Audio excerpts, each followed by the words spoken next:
বন্ধুরা, এই গল্পটি শুরু হয় একটি ছোট ঘর থেকে, যেখানে দারিদ্র তো ছিল, কিন্তু ভালোবাসাও ছিল।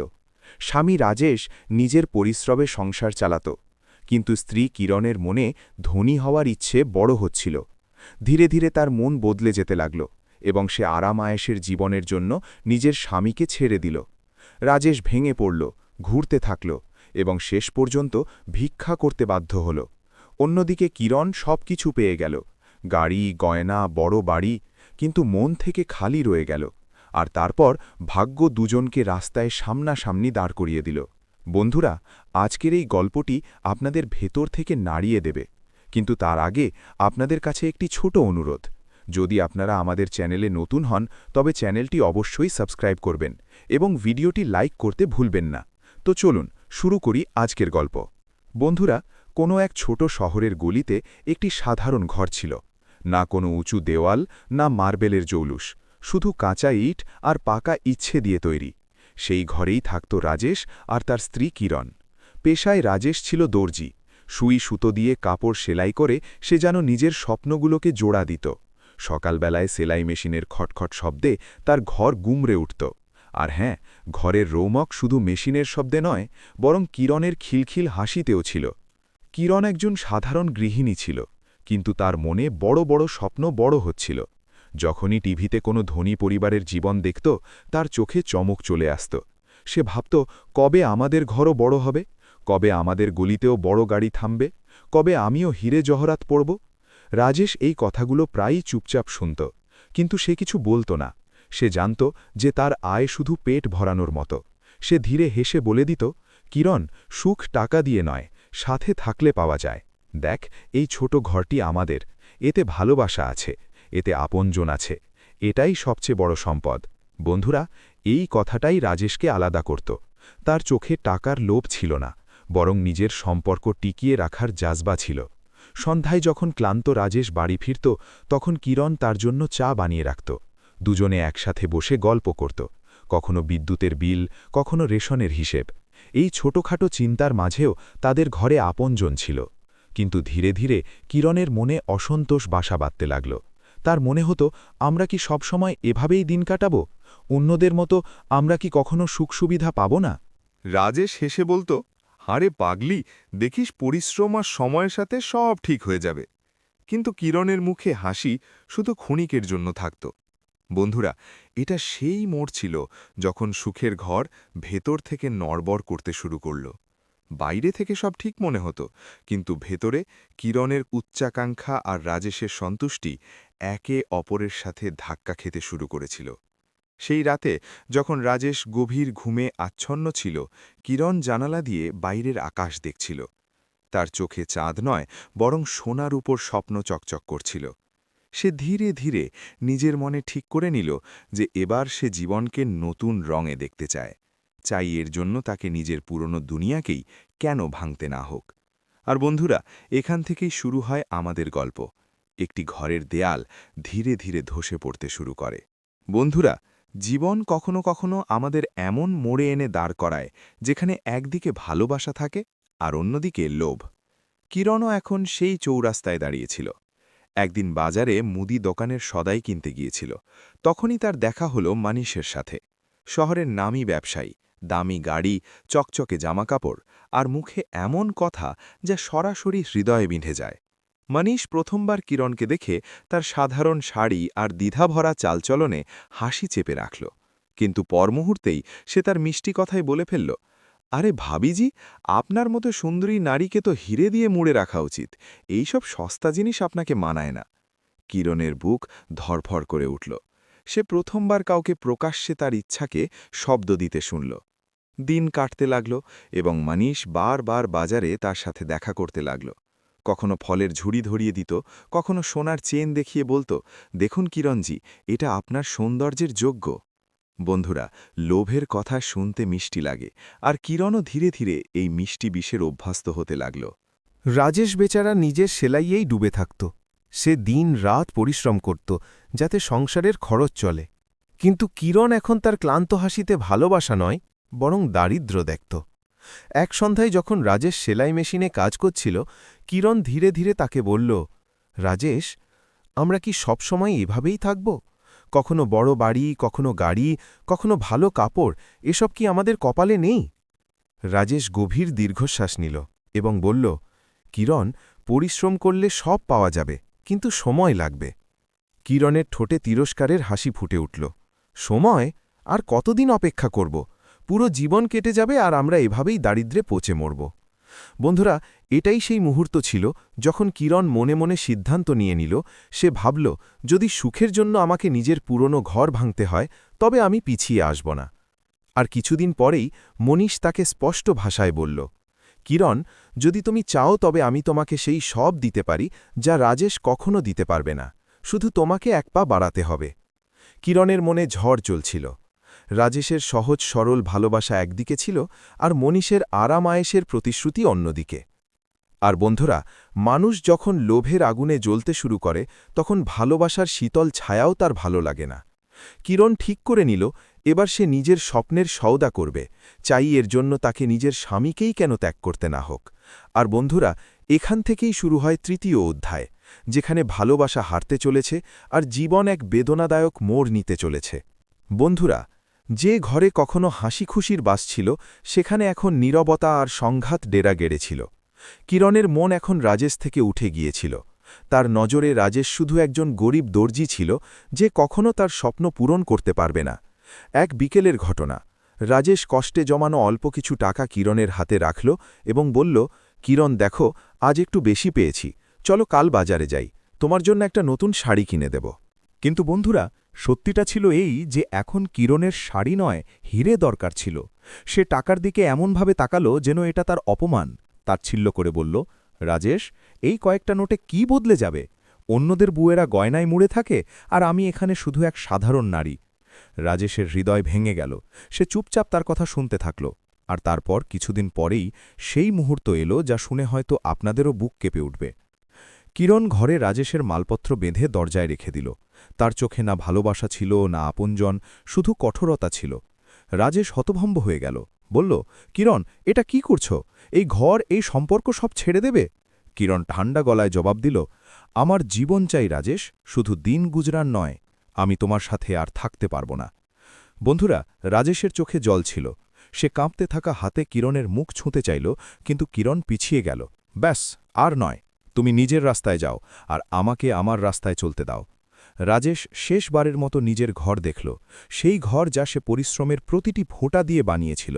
এখন সেটা তার কাছে অপরিচিত হয়ে গিয়েছিল। তার পা ভারী ছিল, কিন্তু হৃদয় আরও বেশি ভারী।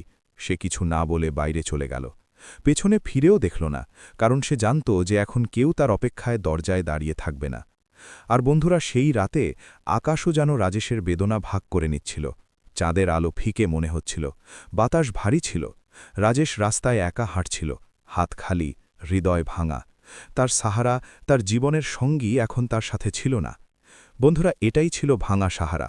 এখন রাজেশের নতুন জীবন শুরু হবে, যেখানে ক্ষুধা, মজুরি আর একাকিত্ব তার অপেক্ষা করছে। বন্ধুরা, রাজেশ এখন একা ছিল। যে ঘরে কখনো তার পরিশ্রমের প্রতিধ্বনি আর কিরণের হাসি শোনা যেত, এখন সেখানে তার জন্য কোনো জায়গা অবশিষ্ট ছিল না। হাত খালি ছিল, পকেট খালি ছিল, আর হৃদয় তো যেন আগেই উজাড় হয়ে গিয়েছিল। শহরের অলিগলিতে সে ঘুরতে থাকল। শুরুতে ছোটখাটো কাজ করে দিন কাটাতে লাগল। কখনো ইট বইত, কখনো সবজির গাড়ি টানত, কিন্তু পরিশ্রম করে কামানো টাকায় শুধু পেট ভরত, স্বপ্ন নয়। রাতে ফুটপাথে খবরের কাগজ গায়ে দিয়ে ঘুমাত, কখনো মন্দিরের সিঁড়িতে, কখনো বাসস্ট্যান্ডের কোণে। ঠান্ডা বাতাস তার হাড়ের ভেতর বিঁধত। কিন্তু তার চেয়ে বেশি বিঁধত কিরণের মুখ। বন্ধুরা, যখনই সে চোখ বন্ধ করত, তার কিরণের কথা মনে পড়ত। তার সেই কথাগুলো, তার সেই তিরস্কার, সব যেন হাতুড়ি হয়ে বুকে আঘাত করত। একদিন মজুরির জন্য গেল তো ঠিকাদার তাকে ধাক্কা দিয়ে বের করে দিল। বলল, তোর মতো দুর্বল মানুষ দিয়ে কাজ হবে না, চল হট এখান থেকে। রাজেশের চোখে জল ভরে এলো। সে ভাবতে লাগল, আমি কি সত্যিই এতটা অকেজো? ক্ষুধা যখন আরও বাধ্য করল, তখন তাকে বাটি হাতে নিতে হলো। বন্ধুরা, ভাবুন, একটা সময় ছিল যখন সে নিজের ঘরের মালিক ছিল, স্ত্রীর সাহারা ছিল, আর এখন সেই মানুষই লোকের সামনে হাত পাততে শুরু করল। কিন্তু বন্ধুরা, দারিদ্র্য মানুষের সম্মান কেড়ে নেয়, কিন্তু হৃদয়ের সম্পর্ক নয়। রাজেশ যখনই বাটি নিয়ে রাস্তার ধারে বসত, তার চোখ ভিড়ের মাঝে কিরণকে খুঁজত। যেন আশা করত যে কোথাও থেকে এসে বলে দেবে, রাজেশ, ফিরে এসো, আমি ভুল ছিলাম। কিন্তু সেই আশা কখনো পূর্ণ হল না। সে অনেক রাত অভুক্ত কাটিয়েছে। কখনো কেউ একটা রুটি দিল, তো কখনো শুধু জল খেয়ে কাটাতে হল। পেটের চেয়ে হৃদয়ে বেশি ক্ষুধার্ত ছিল, আপনজন, ভালোবাসা আর নিজের ঘর চাওয়ার মানুষ। তবুও বন্ধুরা, রাজেশ হার মানেনি। সে ভাবত, কিরণ আমাকে ছেড়ে গেলেও আমি তার অপেক্ষা করতে থাকব। হয়তো একদিন তার উপলব্ধি হবে যে দৌলতের চেয়ে ভালোবাসা বড়। বন্ধুরা, এই সংগ্রামই তাকে বাঁচিয়ে রেখেছিল। নইলে জীবন্ত যেন প্রতিদিন মৃত্যুর একটা টুকরো তাকে চাঁকতে দিত। আর এই বেদনা ও ক্ষুধায় ভরা রাস্তায় রাজেশের দেখা একদিন সেই নারীর সাথে হতে যাচ্ছিল। হ্যাঁ বন্ধুরা, তার নিজের স্ত্রী কিরণের সাথে। বন্ধুরা, যেদিন রাজেশ বাটি নিয়ে রাস্তায় বসেছিল, ঠিক সেই সময় অন্যদিকে কিরণ এক বিশাল প্রাসাদের মতো বড় বাড়িতে বসেছিল। দামি পর্দায় সাজানো ঘর, মার্বেলের মেঝে, ঝাড়বাতির আলো, সব কিছু ছিল তার কাছে। মানিশ কিরণকে সেই সব দিয়েছিল যা সে কখনো চেয়েছিল। গাড়ি, গয়না, চাকর বাকর, সব কিছু। বাইরে থেকে দেখলে মনে হতো যে এখন কিরণের জীবন কোনো রানীর চেয়ে কম নয়। কিন্তু বন্ধুরা, আসল সত্যিটা ছিল অন্য কিছু। কিরণের কাছে আরাম আয়েশ তো এসে গিয়েছিল, কিন্তু শান্তি নেই। সে প্রতিদিন সকালে সোনার কঙ্কন পড়তে পড়তে আয়নায় নিজেকে দেখত, কিন্তু ভেতর থেকে শূন্যতা অনুভব করত। তার কাছে সবকিছু ছিল, কিন্তু সেই ভালোবাসার অভাব ছিল যা রাজেশের চোখে ঝলমল করত। মনীষের কাছে দৌলত ছিল, কিন্তু হৃদয় ছিল না। তার কাছে কিরণ শুধু একটা খেলনা ছিল, দেখানোর জিনিস। অনেকবার পার্টিতে মনীষ বন্ধুদের বলত, দেখো আমার বউ কত সুন্দর, হিরে দিয়ে সাজানো। কিরণ হাসত, কিন্তু তার মনে কাঁটা বিত্ত। তার মনে হতো, রাজেশ গরিব হলেও সে কখনো আমাকে দেখানোর বস্তু বানায়নি। রাতে যখন সে নিজের ঘরে একা হতো, তখন ভাবত, আমি কি সত্যিই ঠিক করেছি? সোনার উপর পেছনে আমি কি নিজের আসল সুখ হারিয়ে ফেলেছি? বন্ধুরা, এটাই হয় লোভের পরিণাম, বাইরে থেকে চকচকে আর ভেতর থেকে ফাঁপা। দিন কাটতে লাগল। কিরণের মুখে গয়নার জৌলুস তো ছিল, কিন্তু চোখে সন্তুষ্টির রৌনক উধাও ছিল। সে যখন আয়নায় নিজেকে দেখত, তার মনে হতো যেন আয়না প্রশ্ন করছে, এটাই কি জীবন চেয়েছিলি তুই? কখনো কখনো তার মনে পড়ত রাজেশের ক্লান্ত মুখ, তার মাসুম হাসি, তার কথাগুলো। আর বন্ধুরা, সেই স্মৃতিগুলো তার গলার হাসি থামিয়ে দিত। একদিন মনীষ গভীর রাতে মদ্যপ অবস্থায় বাড়ি ফিরল। সে রাগে গ্লাস ভেঙে দিল এবং বলল, তোমার কি মনে হয় আমি তোমাকে এখানে রানী বানিয়ে দিয়েছি? মনে রেখো যে এসব আমার টাকায়, তোমার এখানে কিছুই নেই। কিরণের বুকে যেন কেউ পাথর চাপিয়ে দিল। সেই মুহূর্তে সে প্রথমবার উপলব্ধি করল, আমি যা পেয়েছি তা শুধু কয়েদখানা, আরাম আয়েশের জেলখানা, যেখানে না আপনজন আছে, না সম্মান। বন্ধুরা, কিরণের চোখে জল ছিল। সে বুঝে গিয়েছিল যে সে যে সওদা করেছিল তাতে সে নিজের হৃদয় আর নিজের আসল সাহারা হারিয়ে ফেলেছে। আর বন্ধুরা, ভাগ্যের খেলা দেখুন, খুব শিগগিরই তার দেখা সেই মানুষের সাথেই হতে চলেছে যাকে সে তাড়িয়ে দিয়েছিল। সকালের সময় ছিল, শহরের রাস্তায় ব্যস্ততা শুরু হয়ে গিয়েছিল। ভিড়ভাট্টা, গাড়ির আওয়াজ আর ফুটপাথে বসে থাকা কিছু ক্ষুধার্ত মুখ। তাদের মধ্যেই একটি মুখ ছিল রাজেশের। ছেঁড়া খোড়া কাপড়, কুঁজো হয়ে যাওয়া কোমর আর হাতে পাতা বাটি। একসময় সেলাই মেশিনে পরিশ্রম করা রাজেশ আজ দুবেলার রুটির জন্য মানুষের দয়ার ভিখারি ছিল। বন্ধুরা, সেই রাস্তায় সেদিন শেঠ মনীষের গাড়ি এসে থামল। গাড়ির দরজা খুলল এবং সেখান থেকে নামল কিরণ, হিরে জহরতে সাজানো, রেশমি শাড়িতে মোড়া। কিন্তু মুখের সেই চমক ছিল না যা কখনো এক গরিব দর্জির স্ত্রী হয়েও থাকত। যেই কিরণ পা বাড়াল, তার নজর সামনে বসে থাকা ভিখারির ওপর পড়ল। বন্ধুরা, তার পা থমকে গেল। সেই মুখ, সেই চোখ, সেই কুঁজো হয়ে যাওয়া শরীর, এ আর কেউ নয়, তার নিজের রাজেশ ছিল। কিরণের বুক ধরফর করতে লাগল। তার পায়ের নিচ থেকে মাটি সরে গেল। সে ভাবল হয়তো চোখ ধোঁকা দিচ্ছে, কিন্তু না, সামনে সেই রাজেশই ছিল যে একসময় তার স্বপ্নের সঙ্গী ছিল। রাজেশ ওপরে তাকাল। তার চোখ সেই মুখের সাথে ধাক্কা খেল, যাকে সে ভোলার হাজারো চেষ্টা করেছিল। আর বন্ধুরা, সেখানেই হল সেই সংঘাতের মুহূর্ত। রাজেশ কোনো কথা না বলে ধীরে ধীরে নিজের বাটিটা এগিয়ে দিল। তার চোখে না রাগ ছিল, না অভিযোগ, শুধু এক নীরবতা ছিল, এক ভাঙা সম্মান ছিল। কিরণের হাত থেকে পার্স পড়ে গেল। তার চোখ দিয়ে জল গড়িয়ে পড়তে লাগল। সে রাস্তায় দাঁড়িয়েছিল, লাখ টাকার গয়নায় মোড়া, কিন্তু মন থেকে একদম খালি। সামনে তার স্বামী ছিল, ক্ষুধার্ত, ভাঙা, কিন্তু এখনও তার চোখে সেই আপনজন ভাব ঝলক দিচ্ছিল, যাকে সে ফিরিয়ে দিয়েছিল। লোকজন তামাশা দেখতে লাগল। কেউ বলল, আরে এ তো সেই লোক, আগে দর্জি ছিল, এখন ভিখারি হয়ে গেছে। কিরণের কাছে প্রতিটি শব্দ তীরের মতো বিঁধছিল। সে ভিড়ের মাঝে দাঁড়িয়েছিল, কিন্তু সে শুধু রাজেশকে দেখতে পাচ্ছিল। তার ঠোঁট কাঁপল এবং সে ধীরে ফিসফিস করে বলল, রাজেশ। বন্ধুরা, এটাই সেই মুহূর্ত ছিল যখন কিরণের লোভ তার চোখের জলের সাথে গড়িয়ে পড়ল। তার উপলব্ধি হল যে সে সোনা বেছে নিয়েছিল, কিন্তু নিজের হিরে হারিয়ে ফেলেছে। রাস্তায় ভিড় জমেছিল, মানুষ কানাকানি করছিল, কিন্তু বন্ধুরা, সেই সময় রাজেশ আর কিরণের দুনিয়ায় শুধু তারা দুজনেই অবশিষ্ট ছিল। রাজেশ বাটিটা নিচে রেখে দিল। তার চোখে ব্যথা ছিল, কিন্তু কোনো অভিযোগ ছিল না। সে বলল, কিরণ, তোর যা দরকার ছিল তা সব পেয়ে গেছিস, এখন আমার কিচ্ছু চাই না। কিরণের বুক ফেটে গেল। তার চোখের জল থামার নাম নিচ্ছিল না।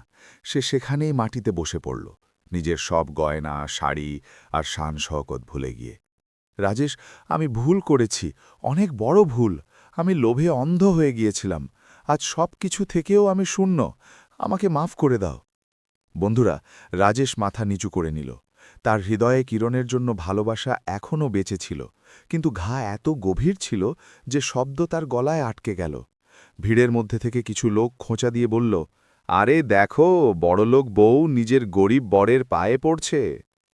কিন্তু বন্ধুরা, আসল সত্যিটা ছিল এই যে সেই মুহূর্তে কিরণ সত্যি ভেঙে পড়েছিল। সে রাজেশের পা ধরে নিল।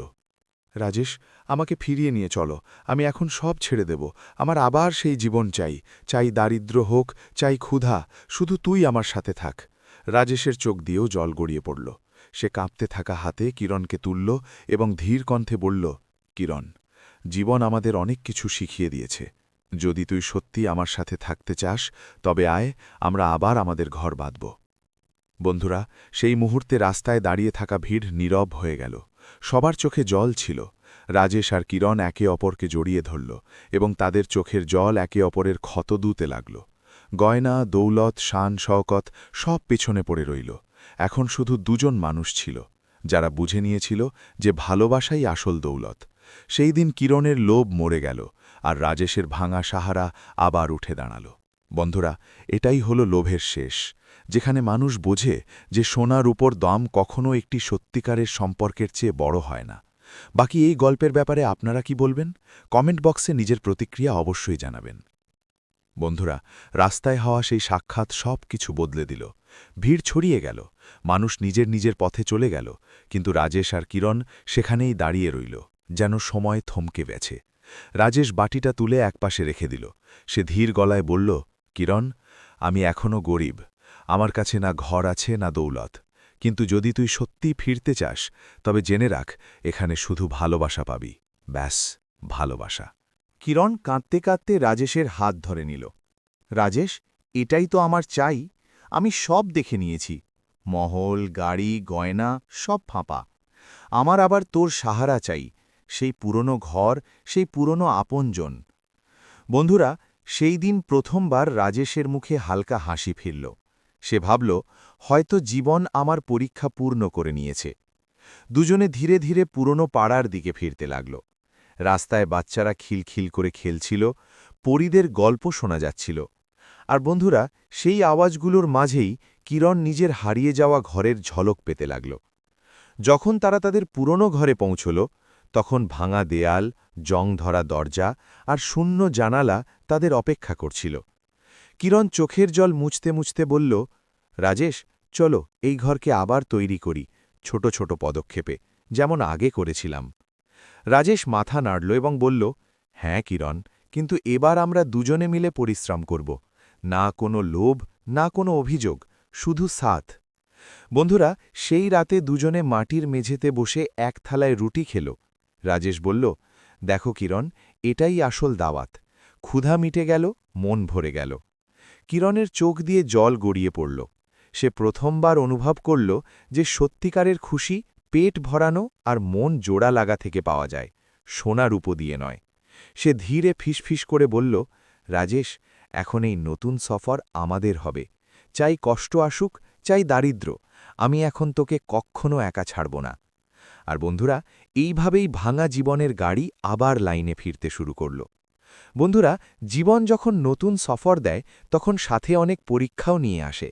রাজেশ আর কিরণ আবার তাদের পুরনো ঘরে পা তো রাখল, কিন্তু সেই ঘরকে সাজানোর জন্য শুধু ভালোবাসা যথেষ্ট ছিল না, পরিশ্রম আর ধৈর্যও দরকার ছিল।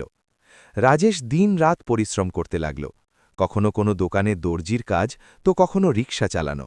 সে যে কোনো মূল্যে নিজের সংসারের উনুন জ্বালাতে চাইত। কিরণও এখন আগের মতো ছিল না। সে প্রতিজ্ঞা করেছিল যে এবার রাজেশকে একা ছাড়বে না। সে ঘরে সুই সুতো নিয়ে ছোটখাটো সেলাইয়ের কাজ করতে লাগল। পাড়ার মহিলাদের কাপড় সেলাই করে অল্প স্বল্প রোজগার করে নিত। বন্ধুরা, কিন্তু সময় সহজ কোথায় হয়?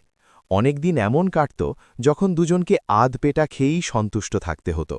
কখনো ছাদ থেকে জল পড়ত, তো কখনো প্রতিবেশীদের খোঁচা শুনতে হতো।